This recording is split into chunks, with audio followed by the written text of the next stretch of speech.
Hello everyone, my name is Chandan Singh and I am your English trainer. दोस्तों, आज की इस वीडियो में मैं आपको वुड हैव बीन के पार्ट 2 के बारे में बताने जा रहा हूं फ्रेंड्स। इस वीडियो में मैं आपको सिखाऊंगा कि कंडीशनल टाइप 3 में जब हम वुड हैव का इस्तेमाल करते हैं तो उसमें हम वुड हैव बीन को पैसिव में कैसे यूज करेंगे गाइस। सो आज हम कंडीशनल टाइप 3 में ही काम कर रहे हैं, वुड हैव बीन ही लगा रहे हैं, बट हम उसका पैसिव वर्जन देख रहे हैं। पैसिव, और पैसिव में हमेशा वर्ब की थर्ड फॉर्म आती है। तो आइए देखिए कि पैसिव में कैसे इस्तेमाल होगा गाइस।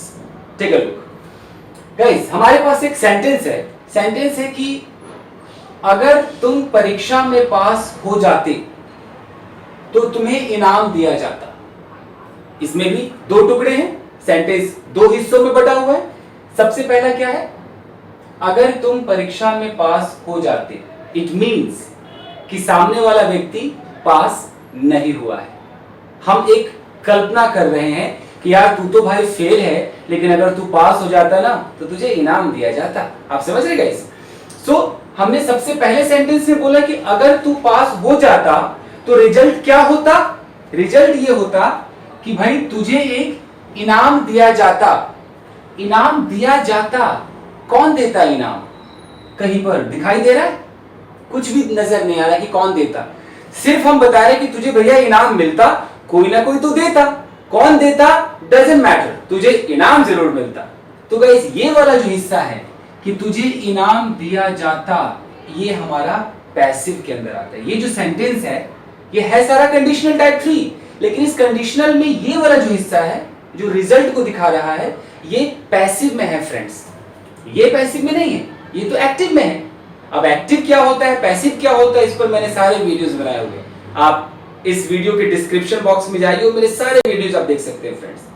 तो ये इसलिए पैसिव है क्योंकि इनाम कौन देता, उस देने वाले का मैंने यहां पर जिक्र नहीं किया है, सिर्फ मैंने उस इनाम को दिखाया है फ्रेंड्स। तो आइए ट्रांसलेट कैसे करेंगे देखते हैं फ्रेंड्स।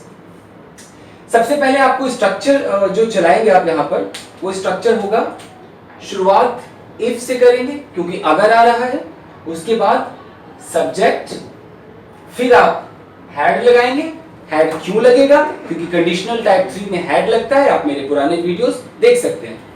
फिर वर्ब की थर्ड फॉर्म और ऑब्जेक्ट, यानी कि जो पहला पार्ट है, ये जो टुकड़ा जो है ये फर्स्ट, अगर तुम परीक्षा में पास हो जाते, इसको आप इस वाले फॉर्मूले से ट्रांसलेट करेंगे। फिर गाइस आते हैं कि तो, इस तो की कोई इंग्लिश नहीं है, कॉमा लगाना है। मैं कई बार बता चुका हूं, स्पोकन में लोग देन बोल देते हैं, तो आप ये कॉमा लगाइए।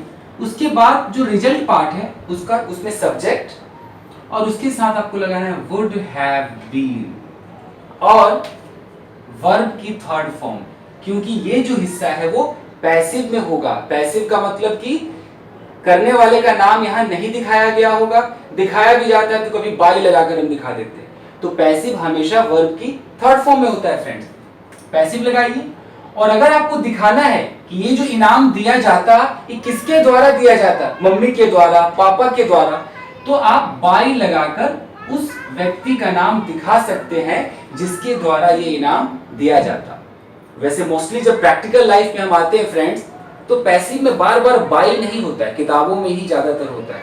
आम जिंदगी में बस कुछ भी कर दिया जाएगा, कर दिया जाता है, पैसिव में इस्तेमाल होता है। ये कंडीशनल है, तो आइए इसे ट्रांसलेट करते हैं फ्रेंड्स। अगर तुम परीक्षा में पास हो जाते, यानी कि तुम पास हुए नहीं हो, फेल हो तुम, तो हम ऐसे बोलेंगे इफ यू, सब्जेक्ट है, इसके साथ हैड लगेगा। इफ यू हैड, पास का third form past, if you had passed the exam, the exam, ये जो तो है इसके लिए सिर्फ कॉमा लगाइए। फिर देखिए, तुम्हें इनाम दिया जाता, सब्जेक्ट तुम्हें यानी कि यू लगा सकते हैं आप। लेकिन गाइस यहां पर आपको ध्यान देना है कि जब आप पैसिव का यूज करते हैं तो ये जो मैंने सब्जेक्ट लिखा है फ्रेंड्स, ये सब्जेक्ट ना हो करके हम इसको ऑब्जेक्ट मानेंगे। मैं जरा समझा दूं, ऑब्जेक्ट इसलिए मानेंगे कि सब्जेक्ट तो वो है जो इनाम देता, जो उस काम को करता, वो सब्जेक्ट है। इनाम जो है, जो आपको मिल रहा है, वो आपका ऑब्जेक्ट है गाइस। तो आप यहां पर ऑब्जेक्ट उठाइए। ऑब्जेक्ट क्या है? इनाम, तो इनाम मतलब अ प्राइज, आपको एक प्राइज दिया जाता, अ प्राइज, फिर लगाइए would have been, prize would have been, देने को हम बोलते हैं गिव, और गिव का थर्ड फॉर्म गिवन, गिवन तुम्हें, टू यू। तो कैसे होगा पूरा sentence? If you had passed the exam a prize would have been given to you, आपको एक इनाम दिया जाता, a prize would have been given to you, इस तरीके से बोल सकते हैं। आप ऐसे भी कह सकते थे कि you would have been given a prize, आप दोनों तरीके से बोल सकते हैं, क्योंकि यहां पर ये जो यू है, ये जो यू है ये भी ऑब्जेक्ट ही है, ये जो प्राइज है वो भी ऑब्जेक्ट ही है, देने वाला जो सब्जेक्ट है वो छुपा हुआ है। अगर ये ऐसे होता कि तुम्हें तुम्हारे पापा के द्वारा इनाम दिया जाता, तो पापा के द्वारा, bye father, by your father, तुम्हारे पापा के द्वारा, हमने तो ये बोला ही नहीं, तो सब्जेक्ट है ही नहीं इसके अंदर। एक और सेंटेंस देखते हैं, अगर तुमने उस लड़की को छेड़ा होता, तुमने नहीं छेड़ा, मान लो, कल्पना करो अगर छेड़ दिया होता तो तुम्हें गिरफ्तार कर लिया जाता, अगर तुमने उसको छेड़ा होता तो तुम्हें गिरफ्तार कर लिया जाता। कैसे ट्रांसलेट करेंगे फ्रेंड्स? अगर यानी कि इफ, तुमने, यू के साथ लगाइए हैड, इफ यू हैड, छेड़ने को टीज भी कहते हैं, मोलेस्ट भी कहते हैं, मान लीजिए molest, if you had molested, third form, उस लड़की को, दैट गर्ल, तो कॉमा, ध्यान से देखिए, तुम्हें गिरफ्तार कर लिया जाता। पूछिए सवाल, कौन करता गिरफ्तार? क्या यहां किसी का नाम है? नहीं है। तुम्हें गिरफ्तार कर लिया जाता, तुम एक ऑब्जेक्ट हो, तुम्हें जो गिरफ्तार करता वो सब्जेक्ट कोई और है, वो सब्जेक्ट हमने दिखाया ही नहीं है, यानी कि ये जो सेंटेंस है वो पैसिव है। तो इसका इस्तेमाल हम कैसे करेंगे? तुम्हें मतलब यू, उसके साथ वुड हैव बीन, गिरफ्तार को अरेस्ट कहते हैं, थर्ड फॉर्म क्या हो जाएगा? Arrested, you would have been arrested. मान लीजिए होता पुलिस के द्वारा, तो आप लगा सकते थे ना बाय पुलिस, लेकिन यहां पर कोई द्वारा नहीं है, तो सीधा you would have been arrested. I hope you understand friends. एक और सेंटेंस देखते हैं फ्रेंड्स, अगर तुम अपना जन्मदिन मनाते, यानी कि तुमने अपना जन्मदिन नहीं मनाया, अब कल्पना करो अगर मनाते तो क्या होता? तो तुम्हें गिफ्ट्स दिए जाते, गिफ्ट्स दिए जाते, कौन देता गिफ्ट्स पता नहीं, लेकिन तुम्हें गिफ्ट्स मिलते तो जरूर, यानी कि जो गिफ्ट्स है ये भी ऑब्जेक्ट है, और तुम जो हो तुम भी ऑब्जेक्ट हो। एक ही सेंटेंस में दो दो ऑब्जेक्ट्स हैं, लेकिन देता कौन वो सब्जेक्ट है, वो हमने नहीं दिखाया है, तो इसलिए ये एक पैसिव सेंटेंस है। तो कैसे बनेगा देखिए, अगर तुम अपना जन्मदिन मनाते, अगर इफ यू हैड, मनाने को सेलिब्रेट कहते हैं, तो सेलिब्रेटेड हो जाएगा third form. If you had celebrated अपना जन्मदिन, यानी कि योर बर्थडे, इसको बर्थडे भी प्रोनाउंस करते हैं, बर्थडे भी प्रोनाउंस करते हैं, कॉमा लगाइए, तो तुम्हें गिफ्ट्स दिए जाते। अब आप चाहें तो सबसे पहले गिफ्ट्स को उठा सकते हैं, ये भी एक ऑब्जेक्ट है, तो गिफ्ट्स ये ऑब्जेक्ट हो गया। अब यहां would have been, gifts would have been, verb है देना, मतलब गिव का थर्ड फॉर्म गिवन, पैसिव में थर्ड फॉर्म आता है, gifts would have been given आपको, टू यू, आपको दिए गए होते, कौन देता पता नहीं, मान लीजिए कि आपके दोस्तों के द्वारा, तो बाय योर फ्रेंड्स हो सकता था।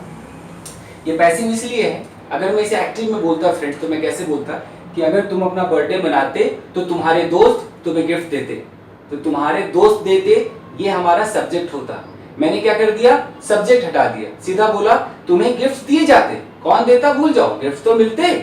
तो पैसिव में हम कई बार आम जिंदगी में ऐसा बोलते हैं फ्रेंड्स, उस वक्त आप अटक सकते हो कि यार ये कैसे होगा, कुछ नहीं है, कंडीशनल तो है ही, वुड हैव बीन के साथ थर्ड फॉर्म लगाइए, कुछ भी किया गया होता, तुम्हें यार तुम्हें चाटा मारा जाता, किसी को बोलना है कि तुम्हें चाटा मारा जाता, भाई अगर तुम ऐसा कर देते, कौन मारता पता नहीं, तो तुम्हें चाटा मारा जाता, you would have been slapped.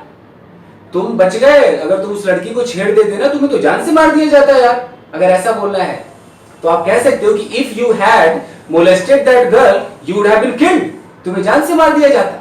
तो है बहुत बेहतरीन। आप अगर ध्यान से समझे तो इस कंडीशनल टाइप 3 में पैसिव भी लोग हिंदी में बोलते हैं, अंग्रेजी नहीं पता होता है।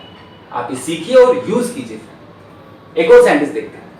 अगर तुमने उस औरत से बात की होती तो तुम्हें जान से मार दिया जाता। अलाउड नहीं था उस औरत से बात करना। अच्छा हुआ तुमने बात नहीं की, अगर कर लेते ना तो आइए गाइस ट्रांसलेट करते हैं।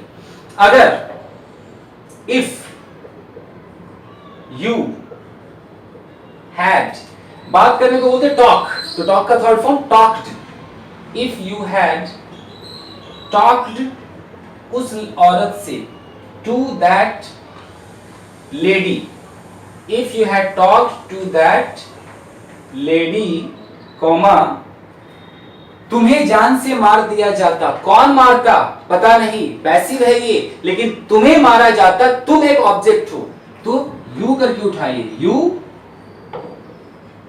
Would have been killed. यानी कि जो मरता व्यक्ति वो तुम हो, तुम मर जाते, लेकिन तुम्हें मारता तो कोई और, वो कौन मारता वो यहां नहीं दिया है, तो ये पैसिव है। तो जब भी ऐसी हिंदी आए तो आप वुड हैव बीन के साथ थर्ड फॉर्म लगाइए रिजल्ट में, कुछ भी कर दिया गया होता। जैसे अगर तुम खाना नहीं खाए होते तो तुम्हें पीटा गया होता। If you had not eaten food you would have been beaten. अगर मैंने अपने बॉस से बहस की होती तो मुझे नौकरी से निकाल दिया जाता। If I had argued with my boss I would have been fired या टर्मिनेटेड। सो गाइस, इस वीडियो में आपने सीखा कि अगर आप कोई काम करते तो कोई काम कर दिया जाता, आपके साथ कुछ भी किया जाता, कौन करता वो नहीं बताना है, बट काम होता जरूर। तो ये था गाइस कंडीशनल टाइप 3, जो पास्ट में हम इमेजिन करते हैं, उसके अंदर पैसिव का इस्तेमाल जो वुड हैव बीन के साथ यूज होता है फ्रेंड्स। आई होप आपको वीडियो समझ में आया होगा, पसंद आया होगा। आप ऐसे सेंटेंसेस लिखिए, प्रैक्टिस कीजिए फ्रेंड्स। और जो लोग फर्स्ट टाइम मेरे वीडियो को देख रहे हैं गाइस, आप सब्सक्राइब कीजिए, नहीं करेंगे तो मेरे सारे वीडियोस आप तक नहीं पहुंचेंगे।